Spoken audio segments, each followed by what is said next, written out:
Ancient China, Chapter 5, Lesson 2, Confucius and His Teachings. One day, the teacher Confucius and his students were walking through the countryside.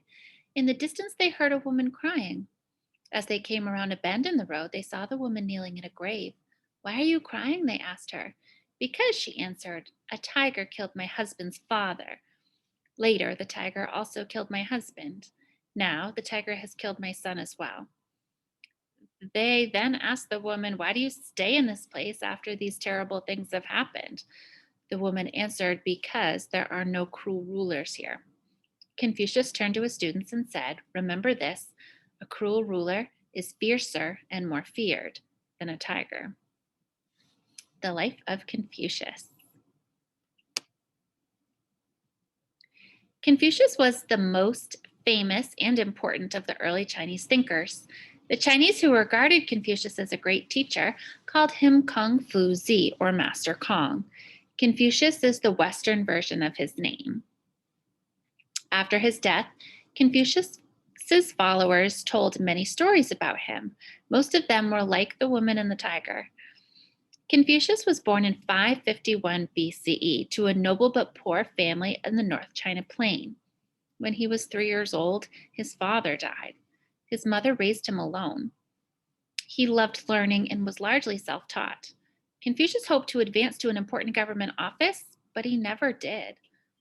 Instead, Confucius decided to try teaching. He charged students a fee to take classes. Many historians consider Confucius China's first professional teacher. Confucius taught his students his views of life and government. Some of his students then went on to hold important government posts. In Confucius's time, only the rich could afford an education, but Confucius also accepted students who truly wanted to learn, even if they were poor.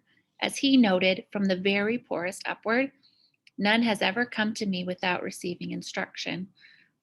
I instruct only a student who bursts with eagerness. Only one who bubbles with excitement do I enlighten." Later in his life, Confucius wandered about North China. He was looking for a ruler who would follow his teachings, but he was unsuccessful. Confucius returned home a disappointed man. He died in 479 BCE at the age of 72. By the time of his death, he believed his life had been a failure, but boy, was he wrong. This manuscript is at least 1,000 years old. It has been preserved of the teachings of Confucius, known as the Analects. The Analects form the basis of Chinese education for more than 2,000 years. The teachings of Confucius. Confucius didn't claim to be an original thinker. He felt his role was to pass on the forgotten teachings of wise people from an earlier age. Many of his teachings focused on persuading rulers to reform. He also aimed to bring peace, stability, and prosperity to their kingdoms. Confucius himself never wrote down his teachings. Instead, his students gathered a collection of his sayings after his death. Together, these writings made up a philosophy, or a system of beliefs and values. It became known as Confucianism. Confucianism was one of several important philosophies of ancient China. Over time, it began to guide many aspects of life there. Confucius lived in a time period known as the time of the Warring States. Powerful rulers of several Chinese states or kingdoms fought each other for control of the land.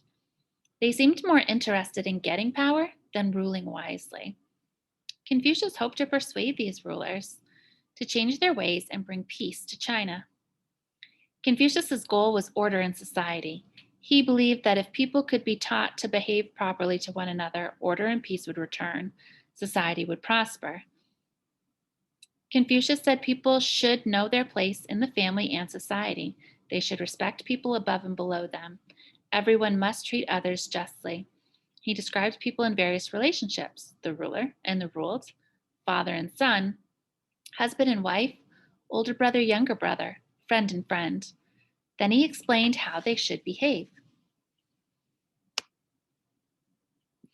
Confucius said people in authority, like princes or parents, must set a good example. If a ruler was good, his people would follow his example and be good too. Confucius summarized his ideas about relationships in a simple sentence. It's similar to what Christians and Jews call the Golden Rule. Do not do to others what you would not want done to yourself. Double negative. The impact of Confucius. Confucius's teachings had a major impact on the Chinese government. In the end, they become the basic training for members of the civil service. The civil service is a group of people who carry out the work of the government.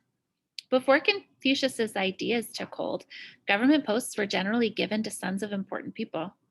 Afterward, any male could hold a government post on merit, which is how well he did his job. People who receive a reward on merit have shown in some way that they deserve that reward. Candidates for government jobs had to pass official exams. To advance, they had to pass more exams. These exams were based on Confucius's teachings. The examination system brought more able young men into government service. However, it didn't open jobs to everyone. Candidates still had to know how to read in order to pass the exam.